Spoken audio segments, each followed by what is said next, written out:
हाय, मैं हूं अविनाश और इस वीडियो में हम जानने वाले हैं कि अगर आप सेल्फ स्टडी कर रहे हो तो क्या ऐसी चीजें कर सकते हो सेल्फ स्टडी से जो आपको एक्चुअली पढ़ाई करने में और हेल्प करेंगी।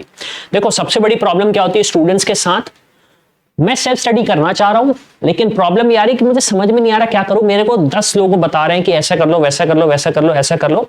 10 वीडियोस देखो, मेहनत खुद करो। इस वीडियो में जानो कि आप एग्जैक्टली क्या कर सकते हो सेल्फ स्टडी के लिए।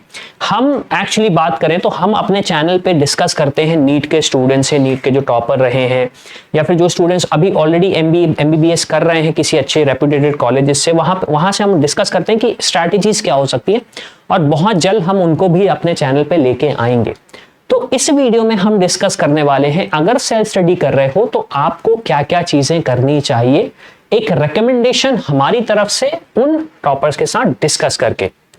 अब सबसे पहला है, सेल्फ स्टडी में एक सबसे बड़ा इशू ये आता है स्टूडेंट्स को कि वो बहुत सारी चीजें करते हैं, बहुत सारी चीजें करने की कोशिश करते हैं। देखो, टॉपर्स का हमेशा ये कहना रहता है कि बेसिक्स हमेशा पढ़ो, बेसिक्स हमेशा पढ़ो। तो मेक श्योर कि आप बेसिक्स पे फोकस कर रहे हो, ऐसा ना हो कि बेसिक्स से भी टच नहीं करो आप। तो मेक श्योर कि बेसिक्स को टच करो, बेसिक्स को पढ़ो, क्योंकि बेसिक इज मोस्ट इंपॉर्टेंट। तो find a good teacher, book या recorded lesson to learn the basic. Basic से क्या होगा, आपकी फाउंडेशन क्लियर होगी। फाउंडेशन क्लियर होगी तो एक कॉन्फिडेंस आने लगेगा कि यार मैं हार्ड टॉपिक्स को भी टच कर सकता हूं, हार्ड टॉपिक्स भी पढ़ सकता हूं। तो मेक श्योर सबसे पहली चीज सेल्फ स्टडी में करना है, बेसिक्स क्लियर रखना है। बेसिक्स को मेक श्योर करना है कि वो हमारे अच्छे से क्लियर रहे।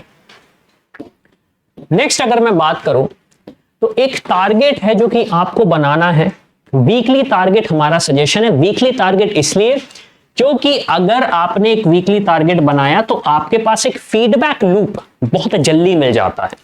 एक सिंपल सा एग्जांपल दे रहा हूं, हम क्या कर रहे हैं, हम कोशिश कर रहे हैं कि हम हर दिन शाम को 5 बजे एक वीडियो रिलीज करें। अब अगर वीडियो अच्छा नहीं होता तो आप कमेंट करके बोलोगे कि अविनाश आपने बहुत ही घटिया वीडियो बनाया है, मुझे फीडबैक मिल जाएगा। तो मैं क्या करूंगा, आपके फीडबैक से कोई अच्छी चीज लाने की कोशिश करूंगा। अगर फीडबैक नहीं मिलेगा तो हमारे वीडियोस अच्छे हैं या खराब है हमें नहीं पता पड़ेगा।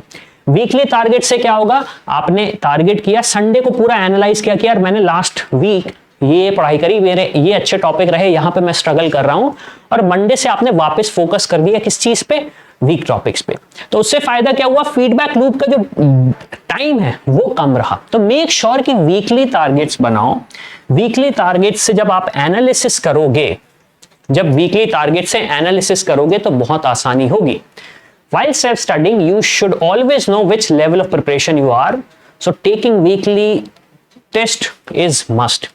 Weekly target, again, जैसे कि मैंने बोला, make sure ऐसा रहे ताकि आपका जो फीडबैक है, फीडबैक लूप का टाइम बहुत कम रहे। अब नेक्स्ट हम बात करते हैं सॉल्व क्वेश्चंस की। अब देखो, 2 + 2 = 4 लिखना बहुत आसान है, लेकिन जब हम सीख रहे थे तो हमें बहुत कठिनाई हुई। लेकिन जब किसी ने क्वेश्चन पूछा, अच्छा ठीक है 2 + 2 4 होता है, 2 + 3 क्या होता है, अब वहां पे हमारा दिमाग चलना चालू है कि यार 2 + 2 4 होता है, 2 + 3 क्या हो सकता है। तो आपने क्या किया, 2 + 2 + 1, 2 + 2 तो 4 होता है, 4 + 1 कितना हो गया, 5। एक तरीका, मैंने एक सिंपल सा तरीका दिखाया आपको। तो जब आप क्वेश्चन सॉल्व करने लगते हो, solving questions is the way to go. अब उससे क्या हुआ, जब आपने क्वेश्चन देखा तो आपके क्वेश्चन में अगर बिल्कुल भी दिमाग नहीं लगा रहे हो तो कुछ नहीं होगा, लेकिन थोड़ा बहुत भी दिमाग लगाया, आपने सोचा कि यार इस क्वेश्चन को सॉल्व कैसे कर सकते हैं, आपके दिमाग की साइकिल चलना चालू हो जाएगी। जितनी बार साइकिल चलाओगे उतना हेल्दी आपका कंसेप्ट होगा, उतना हेल्दी आपका रिस्पॉन्स होगा। तो मेक श्योर आप सॉल्व कर रहे हो questions as much as you can. और यार बहुत सारे स्टूडेंट्स बोलते हैं कि क्वेश्चंस फ्री में नहीं मिलते, बहुत सारे क्वेश्चंस फ्री में मिल जाते हैं। गूगल पे जाओ, क्वेश्चंस टाइप करो और बहुत सारे क्वेश्चंस आपको मिल जाएंगे, बहुत सारी बुक्स में क्वेश्चन मिल जाएंगे। तो मेक श्योर क्वेश्चंस को सॉल्व करो कंसिस्टेंटली। क्यों, क्योंकि क्वेश्चन सॉल्व करने से दिमाग की साइकिल चलना चालू हो जाएगी। नेक्स्ट हम बात करते हैं रिवीजन एवरी डे। अब देखो, रिवीजन का मतलब क्या है, रिवीजन का मतलब ये नहीं कि यार मैंने कल क्या पढ़ा था आज मैं उसको वापस पढ़ लूं। रिवीजन का मतलब ये होता है कि मैं जो थोड़ी बहुत चीजें भूलने लगा हूं उसको मैं वापस याद रखने लगूं। देखो क्या होता है ना, हम चीजें भूल जाते हैं, हम इंसान हैं, हम चीजें भूल जाते हैं, हम इंसान हैं। आप भी इंसान हो, मैं भी इंसान हूं। अगर कोई इंसान नहीं है तो प्लीज कमेंट करके बताओ कि आप इंसान नहीं हो, ठीक है। और अगर आप इंसान नहीं हो तो आप कमेंट भी नहीं कर पाओगे, क्योंकि गूगल बोलता है आई एम ह्यूमन।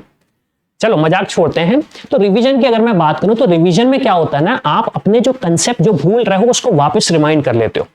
तो क्या हुआ, जब चीजों को बार बार रिमाइंड करते हो ना तो आपके दिमाग में बैठ जाती है, और जैसे ही एग्जाम आए आपको एकदम पट से याद आता है कि हाँ यार ये चीज तो मैंने उस टाइम पढ़ी थी। और एग्जैक्टली मैं बोल रहा हूँ, रिवीजन करने का एक बहुत बड़ा फायदा है। रिवीजन जब आप करते हो और एग्जाम देने जाते हो ना, तो आपको एग्जैक्टली याद आ जाता है, यार मैंने 10 नवंबर को एक वीडियो देखा था स्टूडेंट खबरी के चैनल पे, और वहां पे मुझे रिवीजन का बताया गया था, मैंने एकदम से रिवाइज किया और मुझे उसी दिन याद हो गया। तो रिवीजन का बहुत फायदा है। तो मेक श्योर रिवीजन को आप डेली करो, उसको बिल्कुल भी डिनाई नहीं करो। लेकिन एक चीज है रिवीजन के साथ जो मैंने एक वीडियो में डिस्कस करी थी, पहले फोकस करो सिलेबस कंप्लीट करने में, उसके बाद रिवीजन। रिवीजन ऐसा नहीं कि आपने सिर्फ 2+2 पढ़ा और फिर 2+2 को रट लिया आपने और रिवीजन कर लिया, नहीं, पहले सिलेबस कंप्लीट करो फिर रिवीजन करो। तो मेक श्योर रिवीजन का भी आप वेटेज दो, मेक श्योर रिवीजन को भी वेटेज दो। फिर आता है एक बहुत ही ज्यादा इंपॉर्टेंट पॉइंट, बहुत ही ज्यादा इंपॉर्टेंट पॉइंट, बहुत ही ज्यादा इंपॉर्टेंट पॉइंट, कंसिस्टेंसी का। कंसिस्टेंसी का मतलब क्या होता है, मैं एक चीज को रिपीट कर रहा हूं, एक चीज को रिपीट कर रहा हूं। तो मेक श्योर कि आप कंसिस्टेंसी से अपना काम करो, कंसिस्टेंटली अपना काम करो। सर कंसिस्टेंसी बनती नहीं है, कैसे बनाएंगे? हमने यार एक वीडियो रिलीज किया है, वो वीडियो मैंने ही बनाया था, उसको जाके देखो, डिस्क्रिप्शन में आपको उसका लिंक मिल जाएगा। उसमें मैंने डिटेल में डिस्कस किया है कि अगर स्ट्रगल कर रहे हो तो क्या प्रॉब्लम आती है। जैसे एक सिंपल सा एग्जांपल, फोन आपका दोस्त नहीं दुश्मन है। मैंने उस वीडियो में बताया है क्यों, मैंने उस वीडियो में बताया कि फोन आपका दुश्मन क्यों है। तो उस वीडियो को जाके देखो और समझो कि कंसिस्टेंसी कैसी लगती है। और इस वीडियो से अगर उस वीडियो में जा रहे हो तो प्लीज कमेंट करके बताना, ताकि मुझे अच्छा लगे, मुझे जस्टिफाई हो सके कि मैंने मेहनत करी है तो किसी का तो फायदा हुआ। अब नेक्स्ट पॉइंट आता है, एक मिस्टेक बुक बनाओ। देखो मिस्टेक बुक क्या होती है, जितने भी क्रिकेटर्स होते हैं वो क्या करते हैं, जब वो आउट होते हैं ना तो जाके ड्रेसिंग रूम में जाके एनालाइज करते हैं कि यार मैंने शॉट को कैसा खेला, कैसे क्या गलती करी जिसकी वजह से मुझे या तो छक्का पड़ गया या फिर मैं आउट हो गया। तो मेक श्योर ये जो मिस्टेक बुक है, mistake book will help you keep track on your weak areas and making weak area strong will boost your NEET 2024 score.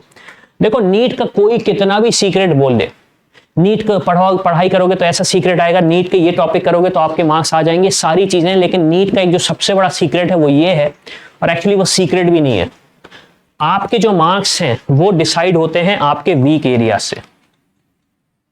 आपके जो मार्क्स हैं वो डिसाइड होते हैं आपके वीक एरिया से। वीक एरिया वीक रहेगा, मार्क्स कम आएंगे, वीक एरिया स्ट्रांग होने लगेगा, मार्क्स ज्यादा आने लगेंगे। हमने ये भी डिस्कस किया है। तो मेक श्योर कि भाई वीक एरियाज को इंप्रूव करो, वीक एरियाज पे फोकस करो। कैसे पता चलेगा? आपके एक मिस्टेक बुक से पता चलेगा। मिस्टेक बुक का सिर्फ और सिर्फ लॉजिक ये है, जो भी मेरे वीक पॉइंट्स हैं, जो भी मेरे वीक एरियाज हैं, उसका एक नोट, ताकि मैं बाद में जाके देख सकूं कि मैं स्ट्रगल कहां कर रहा था। और मैं एक चैलेंज देता हूं, एक नोटबुक बनाओ जहां पे आप अपने वीक एरियाज को लिखो, और अगर महीने के बाद नवंबर से दिसंबर, दिसंबर से जनवरी, जनवरी से फरवरी, फरवरी से मार्च, मार्च से अप्रैल, अगर आपके मिस्टेक बुक में टॉपिक्स कम हो रहे हैं तो नंबर अच्छे आएंगे, और टॉपिक्स इंक्रीज होते जा रहे हैं तो फिर कुछ नहीं हो पाएगा। ठीक है, तो मिस्टेक बुक बनाओ, वहां पे डालो कि क्या क्या वीक टॉपिक्स हैं, उन पे फोकस करो, रिवाइज करो, उनके कंसेप्ट्स को रिवाइज करो, फिर से पढ़ो और उनको अच्छा करो, इंप्रूव करो। नेक्स्ट है प्रीवियस ईयर क्वेश्चंस। अब देखो प्रीवियस ईयर क्वेश्चंस के साथ बहुत सारा डिबेटेबल कंसेप्ट है, बहुत सारी कंट्रोवर्शियल चीजें बोलते हैं लोग, लेकिन प्रीवियस ईयर क्वेश्चंस का एक फायदा ये होता है, आपको पैटर्न समझ में आ जाता है कि किस तरीके से क्वेश्चंस आ रहे हैं, किस तरीके से क्वेश्चंस पूछे जा रहे हैं, what is the pattern all about. दूसरी चीज, कभी कभी क्या होता है ना, प्रीवियस ईयर क्वेश्चन से कुछ रिपीट क्वेश्चंस आ जाते हैं जिससे आपको फ्री मार्क्स मिलते हैं। फ्री मार्क्स का मतलब ये कि आपने पहले वो क्वेश्चन किया ही है। मैं ये नहीं बोल रहा प्रीवियस ईयर क्वेश्चन से ही क्वेश्चन पेपर आता है, मैं ये बोल रहा हूं प्रीवियस ईयर क्वेश्चन पेपर से पैटर्न आप समझ सकते हो, आप समझ सकते हो कि क्या चीज कितने बार आ रही है, किस तरीके से आ रही है, प्रैक्टिस ऑब्वियसली बात है हो रही है। और तीसरी चीज, अगर कोई क्वेश्चन रिपीट आता है तो आपको कितने नंबर मिलेंगे? 4। अगर सही किया है, गलत किया है तो कितने जाएंगे? -1। तो ये चीज भी याद रखना, नीट का जो नेगेटिव मार्किंग है -1 है गलत आंसर पे। ओके, तो मेक श्योर कि आप प्रीवियस ईयर क्वेश्चंस को भी सॉल्व करो। तो इसी के साथ हमारे वीडियो खत्म होता है। होपफुली आपको समझ में आ गया होगा कि what you have to do to stay consistent, आपको किस तरीके के गाइड्स फॉलो करने अगर आप सेल्फ स्टडी कर रहे हो। कोई क्वेश्चन है तो प्लीज कमेंट बॉक्स पे पुट करो।